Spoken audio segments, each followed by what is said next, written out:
Hello money talkers, welcome to my channel money talks with Payal. So कैसा लगा कल के दिन निफ्टी एंड बैंक निफ्टी, उसको लेकर इस वीडियो में हम बात करने वाले हैं।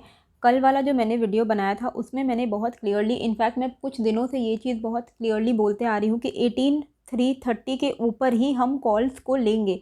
एंड आज के दिन जैसे ही हमें 18,330 के ऊपर का ब्रेकआउट मिला, हमारा कॉल्स का जो पोजीशन था वो ओपन हो जाना चाहिए था। यानी कि आप में से जिन्होंने भी मेरे वीडियोस को देखा है, आप लोग फॉलो करते हो, तो आप लोगों ने भी कॉल्स को ख़रीदा होगा। साथ ही मैंने आपको ये भी अपडेट कर दिया था कि आज के दिन 18,300 पे बहुत ही इंपॉर्टेंट सपोर्ट क्रिएट हो गया था, विच मीन्स कि 18,300 के आसपास अगर निफ्टी आता भी तो भी वहाँ से बाउंस बैक करने के हाई चांसेस थे। सो आज का दिन बेसिकली बाय ऑन डिप वाला डे था। अभी यहाँ पे आप देखो 18,330 का, अभी जिन लोगों को ये चीज़ नहीं समझ में आती कि 15 मिनट के रेंज का ब्रेकआउट होगा तो हम 5 मिनट के कैंडल पे देखेंगे या 15 मिनट के कैंडल पे देखेंगे, क्योंकि ये चीज़ आपको पता है कि जब भी गैप अप या गैप डाउन हो तो हम 15 मिनट के हाई और लो को मार्क करके उस साइड का ट्रेड लेते हैं। तो आप बेस्ट क्या होता है, जैसे इंट्राडे मैं 5 मिनट्स के टाइम फ्रेम पे करती हूँ, आप क्या कर सकते हो, पहला 3 मिनट, 5 5 5 का 3 मिनट का कैंडल अगर आप उस कैंडल को ले लोगे तो उसका भी हाई और लो 15 मिनट का ही हाई और लो बनेगा। तो आप वैसा भी कर सकते हो। ट्रेड आपको 5 मिनट के ब्रेकआउट पे ही ले लेना है, आपको 15 मिनट के ब्रेकआउट का कैंडल बनने का वेट नहीं करना होगा। हम लोग जो बोलते हैं कि 15 मिनट के कैंडल का ब्रेकआउट होना इंपॉर्टेंट है, पर जो नेक्स्ट जो ब्रेकआउट होगा वो आपका 5 मिनट का कैंडल काफ़ी होता है। तो आप उसके लिए क्या करो, 5 मिनट का ही टाइम फ्रेम खोल के रखो।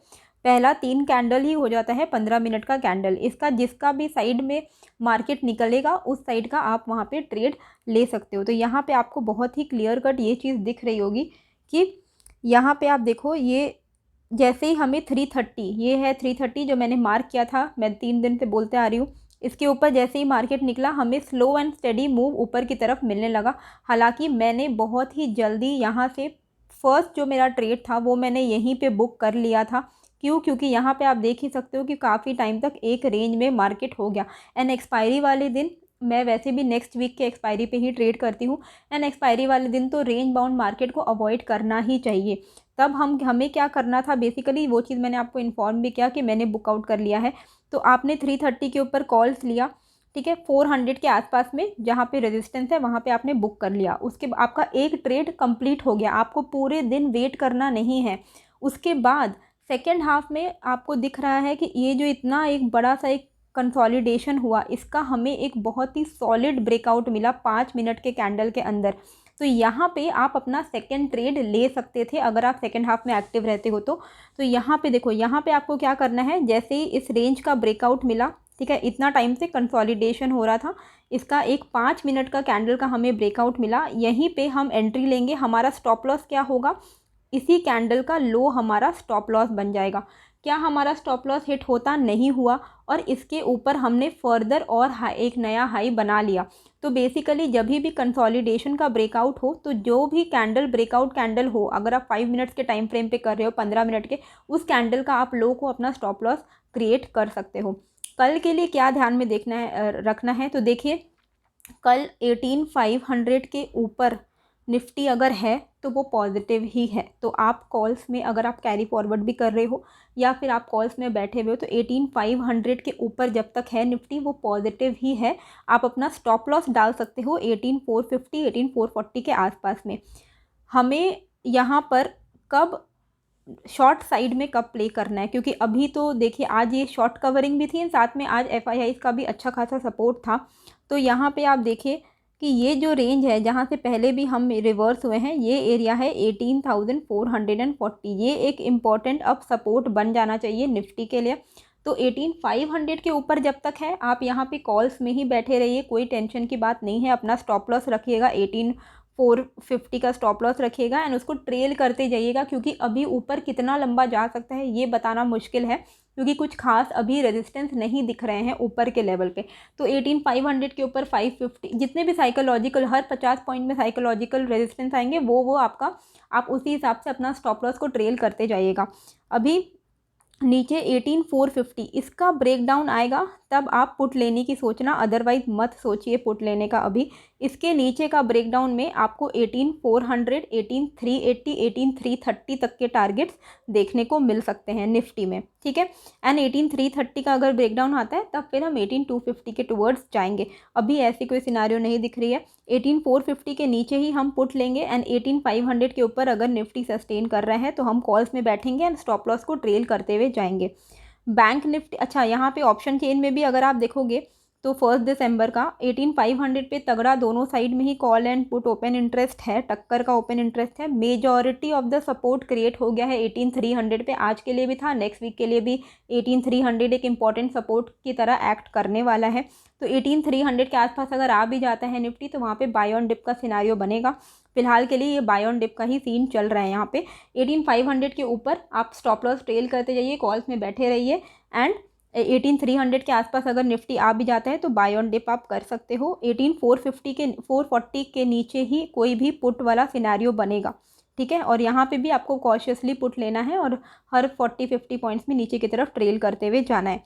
बैंक निफ्टी में क्या ध्यान में देना है, तो देखिए बैंक निफ्टी में भी आज हमें 15 मिनट का, जैसे ही 15 मिनट के रेंज का ब्रेकआउट मिला, आप यहाँ पे कॉल्स आपने ले लिया होगा अभी, क्योंकि देखो ये रेंज तक तो हम लोग कल पहुँचे ही नहीं थे। ये चीज़ मैंने आपको बताई हुई थी कि 43,000 पे इम्पॉर्टेंट एक रेजिस्टेंस हमें फेस करने को मिलेगा। तो जैसे ही हमें 42,850 का रेंज का ब्रेकआउट मिला, यहाँ पे आपको दिख रहा है, तो हमने यहाँ पे एंट्री ली 42,900 के आसपास में। 43,000 पे जाते ही हमें यहाँ पे एग्ज़िट कर जाना है। 43,000 के आसपास में हमें बुक कर जाना है, क्योंकि हम नहीं ये एंटिसिपेट कर सकते कि 43,000 भी आज के दिन ब्रेकआउट हो जाएगा। ये बहुत डिफिकल्ट था एंटिसिपेट करना, ठीक है। तो 42,900 के ऊपर आपने कॉल्स लिया, मतलब इस ब्रेकआउट कैंडल पे आपने एंट्री ली। 43,000 पे अगर आपने बुक किया है तो कोई प्रॉब्लम की बात नहीं है, हम बुक करके बैठ गए।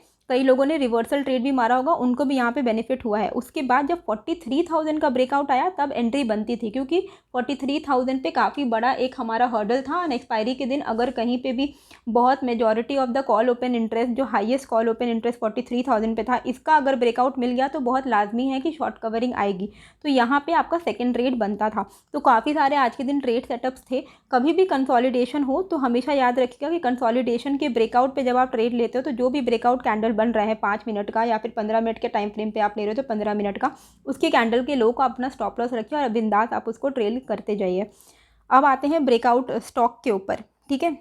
ओ सॉरी, कल का रेंज तो मैंने बताया ही नहीं। ओके, कल के दिन क्या है, 43,000 के ब्रेकडाउन, नीचे के लेवल पे ब्रेकडाउन अगर होगा तो ही जाके आपको यहाँ पे पुट लेना है, क्योंकि अभी जब तक ये 43,000 के ऊपर है निफ्टी बैंक, ये पॉजिटिव ही है। 43,000 के ब्रेकडाउन पे ही आप यहाँ पे पुट लीजिएगा और 100 पॉइंट्स के नीचे साइड में आप ट्रेल करते जाइएगा। एंड ऊपर, क्योंकि बैंक निफ्टी ने अपना नया ऑल टाइम हाई बनाया है, तो ऊपर का जो टेरिटरी है वो अनएक्सप्लोर्ड टेरिटरी है, तो कोई भी फ़िलहाल अभी हमारे लिए रेजिस्टेंस नहीं है। तो अब अपना न्यू एक रेजिस्टेंस बनाएगा बैंक निफ्टी, तो अभी हमें पता चलेगा। तो हमें क्या करना है, 43,000 के ऊपर जब तक है आप इसको अपना स्टॉप लॉस ट्रेल करके आप कॉल्स में बैठे रह सकते हो। और 43,102 पे हमारा एवरेज क्लोजिंग आया है, तो 43,150, 43,200, 300 इस तरीके से आप यहाँ पे स्टॉप लॉस को ट्रेल करते करते टारगेट को बढ़ा सकते हो ऊपर के लेवल पे। तो 43,000 के ऊपर जब तक बैंक निफ्टी है, एज सच कोई टेंशन वाली बात नहीं है, यही एक इंपॉर्टेंट सपोर्ट की तरह काम करना चाहिए। 43,000 का जो सपोर्ट है साइकोलॉजिकल सपोर्ट अब बन जाएगा। अगर ये टूटता है तब आप यहाँ पे पुट साइड में ट्रेड ले सकते हो। आज जिस तरीके की शॉर्ट कवरिंग आ गई है, हो सकता है कि कल का दिन एक साइलेंट डे भी बीत जाए। तो अगर कल का दिन साइलेंट डे बीतता है तो आपको ज़्यादा अपना दिमाग नहीं लगाना है, अवॉइड कीजिएगा ट्रेडिंग को। अभी यहाँ पर ब्रेकआउट स्टॉक में हमें क्या देखना है, तो ब्रेकआउट के लिए देखो, कल के दिन जो मैंने आपको एक वीडियो बनाया था मल्टी ईयर ब्रेकआउट, वो तो आज के दिन उसने आज अच्छा खासा मूवमेंट दिखाया 5.5% का। एंड नीचे फैक्ट जो मैंने आपको आज के दिन बताया है, फैक्ट शेयर है, इसमें आज हमें अच्छा ब्रेकआउट मिला है। तो यहाँ पर हम स्टॉप लॉस रखेंगे 123 का एंड आने वाले दिनों में हमें 8 से 15% का अप मूव मिल सकता है। Fact basically fertiliser and chemical sector की कंपनी है, स्मॉल कैप कंपनी है एंड इसका आप चार्ट में देख सकते हो कि बहुत ही अच्छा हमें ब्रेकआउट देखने को मिला है। यहाँ पे अगर आपने एंट्री ली है आज के दिन या फिर आगे भी लेना चाहते हो तो रिट्रेसमेंट पे ले सकते हो। 123 का आपको यहाँ पे स्टॉप लॉस रखना है। आने वाले शॉर्ट टर्म में 8 से लेके 15% तक के टारगेट को हम यहाँ पे अचीव करता हुआ देख सकते हैं। तो टेलीग्राम एंड ट्विटर का जो लिंक है आपको मेरे डिस्क्रिप्शन में मिल जाएगा, तो आप मुझे ज्वाइन कर सकते हो। फ्लोज की अगर हम बात करें तो FII की नेट बाइंग रही है 1232 करोड़ की एंड DII की नेट सेलिंग रही है 235 करोड़ की। होप ये जो वीडियो है आपको अच्छी लगी है, कैसी लगी है मुझे कमेंट करके ज़रूर बताइएगा एंड नए हो तो सब्सक्राइब कर दीजिएगा। मिलते हैं फिर एक नए वीडियो के साथ। Thank you.